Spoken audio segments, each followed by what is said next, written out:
Hi hello friends, ಎಲ್ಲರೂ ಹೇಗಿದ್ದೀರಾ? ಚೆನ್ನಾಗಿದ್ದೀರಾ? ನಾನು ಚೆನ್ನಾಗಿದ್ದೀನಿ. ನೀವು ಚೆನ್ನಾಗಿದ್ದೀರಾ ಅಂತ ಅಂದ್ಕೊತಾ ಇದ್ದೀನಿ. ಇವತ್ತೇನು ರೆಸಿಪಿ ಮಾಡ್ತಾ ಇದ್ದೀನಿ ಅಂದರೆ, ಇವತ್ತು ಪಾಲಕ್ ಮತ್ತು ಸೋಯಾ ಚಂಕ್ಸ್ ಹಾಕಿ ರೈಸ್ ಮಾಡೋದು ಹೇಗೆ ಅಂತ. ಅಂದರೆ ಮಕ್ಕಳಿಗೆ ಲಂಚ್ ಬಾಕ್ಸಿಗೆ ಒಂದೇ ಥರ ಚಿತ್ರಾನ್ನ, ಪಲಾವ್, ಪುಳಿಯೋಗರೆ ಈ ಥರ ಮಾಡೋದಕ್ಕಿಂತ ಸೊಪ್ಪು ಹಾಕಿ ಅವ್ರಿಗೆ ರೈಸನ್ನು ಟೇಸ್ಟಾಗಿ ಮಾಡಿಕೊಟ್ರೆ ಇಷ್ಟಪಟ್ಟು ತಿಂತಾರೆ ಅಂತ. ಅದು ಮಾಡೋದು ಹೇಗೆ ಅಂತ ತೋರಿಸ್ತಾ ಇದ್ದೀನಿ, ಬನ್ನಿ. ಅದಕ್ಕೆ ಮೊದಲಿಗೆ ಸೋಯಾ ಚಂಕ್ಸ್ನ ನಾನು ಆಗಲೇ ಬಿಸಿನೀರಲ್ಲಿ ಹಾಕಿ ನೆನೆಸಿ ಹಿಂಡಿ ತೆಗೆದು ಇಟ್ಕೊಂಡಿದ್ದೀನಿ. ಆಮೇಲೆ ಮೊಳಕೆ ಕಟ್ಟಿದ್ದ ಕಾಳು, ಬಟಾಣಿ ಕಾಳು ಮತ್ತು ಕಡಲೆಕಾಳನ್ನ ಬೇಯಿಸಿಟ್ಕೊಂಡಿದ್ದೀನಿ. ಇದನ್ನು ಬೇಯಿಸಿಟ್ಕೊಂಡಿದ್ದೀನಿ. ಈರುಳ್ಳಿ ತೊಗೊಂಡಿದ್ದೀನಿ ಮತ್ತು ಕರಿಬೇವು, ಕೊತ್ತಂಬರಿ ಸೊಪ್ಪು, ಪುದೀನ ತೊಗೊಂಡಿದ್ದೀನಿ. ಫ್ಲೇವರ್ಫುಲ್ಲಾಗಿದ್ದರೆ ಇಷ್ಟಪಟ್ಟು ತಿಂತಾರೆ. ಆಮೇಲೆ ಎಲ್ಲ ಥರ ಸೊಪ್ಪು ತರಕಾರಿದು ಮಕ್ಕಳಿಗೆ ನ್ಯೂಟ್ರಿಷನ್ನಾಗಿ ಕೊಟ್ಟಂಗೆ ಆಗುತ್ತೆ ಅನ್ನೋದಕ್ಕೋಸ್ಕರ ಇದರಲ್ಲಿ ಹೆಚ್ಚು ಪ್ರೋಟೀನ್ ಇದೆ, ಇದರಲ್ಲೂ ನ್ಯೂಟ್ರಿಷನ್ ಇದೆ, ಹಾಗಾಗಿ ಎಲ್ಲದೂ ಮಿಕ್ಸಾಗಿ ಹೋಗುತ್ತೆ. ಈರುಳ್ಳಿ ಇದು ಅಂದರೆ ಈರುಳ್ಳಿ ತಪ್ಪಲ ಅದು. ಆಮೇಲೆ ಅರ್ಧ ಸ್ಪೂನಷ್ಟು ಗರಂ ಮಸಾಲ,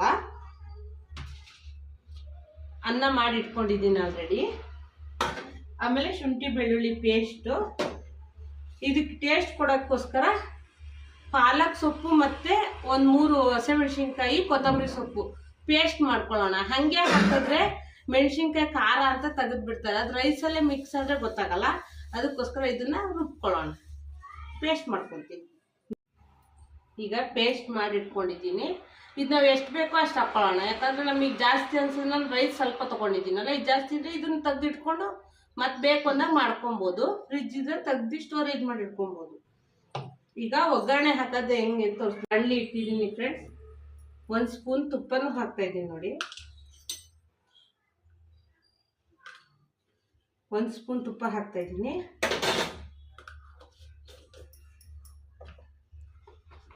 ಹಾಗೆ 1 ಸ್ಪೂನ್ ಎಣ್ಣೆ ಹಾಕ್ತಾ ಇದ್ದೀನಿ.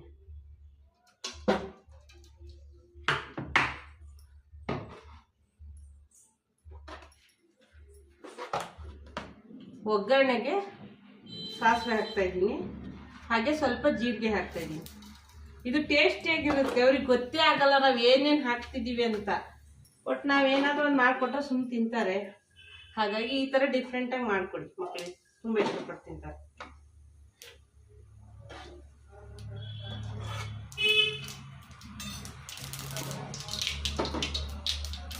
ತುಪ್ಪ ಇದೆಲ್ಲ ಹಾಕೋದ್ರಿಂದ ನ್ಯೂಟ್ರಿಷನ್ ಆಗಿರುತ್ತೆ. ಮಧ್ಯಾಹ್ನ ತನಕ ಕೆಡೋದು ಇಲ್ಲ, ರೈಸ್ ತುಂಬ ಚೆನ್ನಾಗಿರುತ್ತೆ.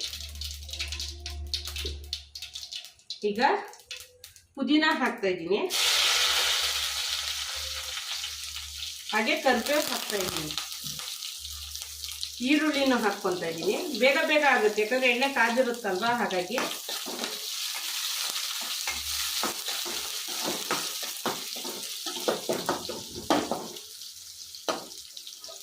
ಈಗ ಈರುಳ್ಳಿ ಸೊಪ್ಪು ತೊಗೊಂಡಿದ್ದೀನಲ್ಲ, ಅದನ್ನು ಹಾಕ್ತಾ ಇದ್ದೀನಿ.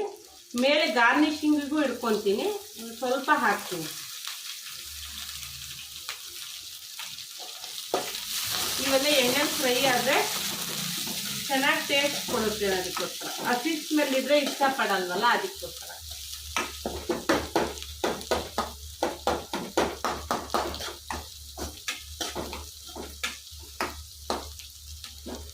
ಈಗ ಶುಂಠಿ ಬೆಳ್ಳುಳ್ಳಿ ಪೇಸ್ಟ್ ಹಾಕ್ಬಿಡ್ತೀನಿ. ಒಂದು ಅರ್ಧ ಸ್ಪೂನ್ ಅಷ್ಟು ಹಾಕ್ತಾ ಇದ್ದೀನಿ ನೋಡಿ, ನಾನು ಭಾಳ ಹಾಕ್ತಿಲ್ಲ. ಯಾಕಂದ್ರೆ ರೈಸ್ ನಾವು ಎಷ್ಟು ತೊಗೊತೀವೋ ಅದಕ್ಕೆ ಲೆಕ್ಕ ತಕ್ಕಂಗೆ ಹಾಕ್ಕೊಬೇಕು ನಾವು.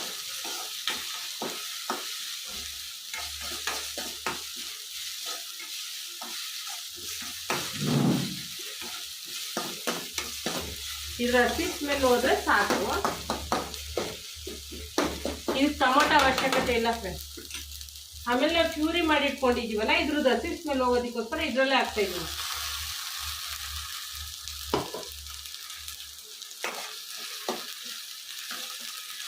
ಯಾಕಂದ್ರೆ ಇದ್ರಲ್ಲಿ ಹಸಿ ಸ್ಮೆಲ್ ಇರುತ್ತಲ್ಲ, ಅದು ಹೋಗ್ಲಿ ಅನ್ನೋದಕ್ಕೋಸ್ಕರ.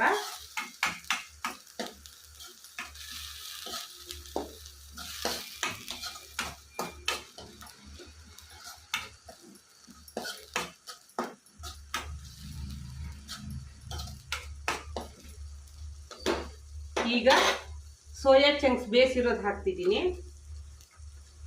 ಹಾಗೆ ಕಡಲೆಕಾಳು, ಬಟಾಣಿ ಕಾಳು ಅದು ಹಾಕ್ತಾ ಇದ್ದೀನಿ ನೋಡಿ. ಯಾಕಂದರೆ ಇದರಲ್ಲಿ ಎಲ್ಲ ಮಸಾಲೆ ಹಿಡ್ಕೊಂಡ್ಲಿ ಅನ್ನೋದಕ್ಕೋಸ್ಕರ.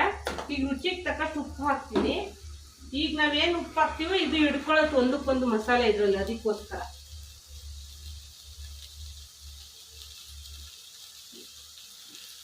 ಈಗ ಚೆನ್ನಾಗಿ ಕೈ ಬಿಡ್ದಂಗೆ ಫ್ರೈ ಮಾಡ್ಕೊಳ್ಳೋಣ.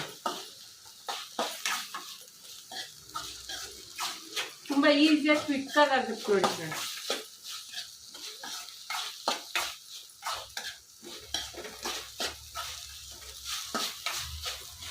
ಸೋಯಾ ಚಂಕ್ಸು ಸಪ್ಪ ಇರುತ್ತಲ್ಲ, ಹಾಗಾಗಿ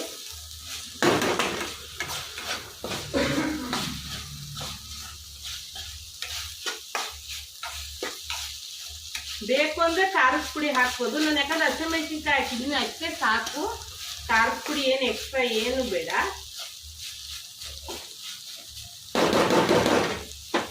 ಈಗ ಗರಂ ಮಸಾಲ ಹಾಕ್ತಾ ಇದ್ದೀನಿ. ಇದರಲ್ಲೇ ಪೌಡ್ರುಗಳು ಏನಿದೆಯೋ ಎಲ್ಲ ಇದು ಮಾಡ್ಕೊಂಡ್ಬಿಟ್ರೆ ಸರಿ ಆಗುತ್ತೆ. ಈಗ ರೈಸ್ ಹಾಕ್ತಾ ಇದ್ದೀನಿ ನೋಡಿ.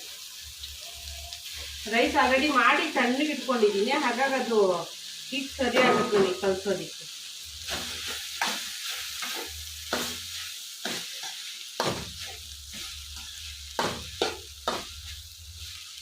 ಲಂಚ್ ಬಾಕ್ಸಿಗೆಲ್ಲ ಕಟ್ಕೊಳ್ಸಿದ್ರೆ ಒಂದು ಚೂರು ಲಂಚ್ ಬಾಕ್ಸ್ ವಾಪಸ್ ಬರಲ್ಲ, ಎಲ್ಲ ಖಾಲಿಯಾಗೇ ಬರುತ್ತೆ ನೋಡಿ. ಅಷ್ಟು ಇಷ್ಟಪಟ್ಟು ಮತ್ತೆ ಕೇಳ್ತಾರೆ, ಇದೇ ಥರ ಮಾಡಿಕೊಡಿ ಮಮ್ಮಿ ಅಂತಾರೆ. ಗ್ಯಾರಂಟಿ ಆ ಥರ ಚೆನ್ನಾಗಿರುತ್ತೆ.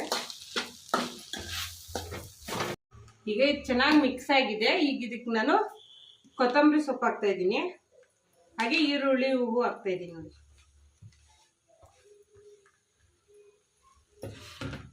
ಚೆನ್ನಾಗಿ ಗ್ರೀನಿಶ್ ಆಗಿ ಕಾಣಿಸುತ್ತೆ. ಮಕ್ಕಳು ಇಷ್ಟಪಟ್ಟು ತಿಂತಾರೆ. ನಾವು ಇದರಲ್ಲಿ ಎಲ್ಲ ಥರದ ಕಾಳು ಹಾಕಿದ್ದೀವಿ. ಈಗ ಇದು ರೆಡಿ ಆಗಿದೆ. ಆಫ್ ಮಾಡ್ತಾ ಇದ್ದೀನಿ ನಾನು ಗ್ಯಾಸು. ನೋಡಿ ಎಷ್ಟು ಗ್ರೀನಿಶ್ ಆಗಿ ಬಂದಿದೆ. ಈಗ ಪ್ಲೇಟಿಗೆ ಹಾಕ. ಇವಾಗ ಪ್ಲೇಟಿಗೆ ಹಾಕ್ತಾ ಇದ್ದೀನಿ.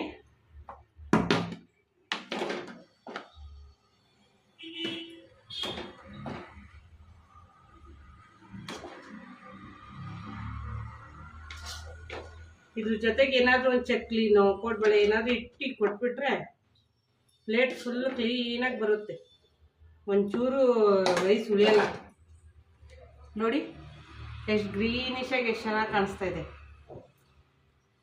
ಸೋಯಾ ಪಾಲಕ್ ರೈಸ್ ಸೂಪರಾಗಿ ಬಂದಿದೆ. ಈ ವಿಡಿಯೋ ಇಷ್ಟ ಆದರೆ ಲೈಕ್ ಮಾಡಿ, ಶೇರ್ ಮಾಡಿ, ಕಮೆಂಟ್ ಮಾಡಿ, ಹಾಗೆ ಸಬ್ಸ್ಕ್ರೈಬ್ ಆಗಿ ಫ್ರೆಂಡ್ಸ್. ಬಾಯ್.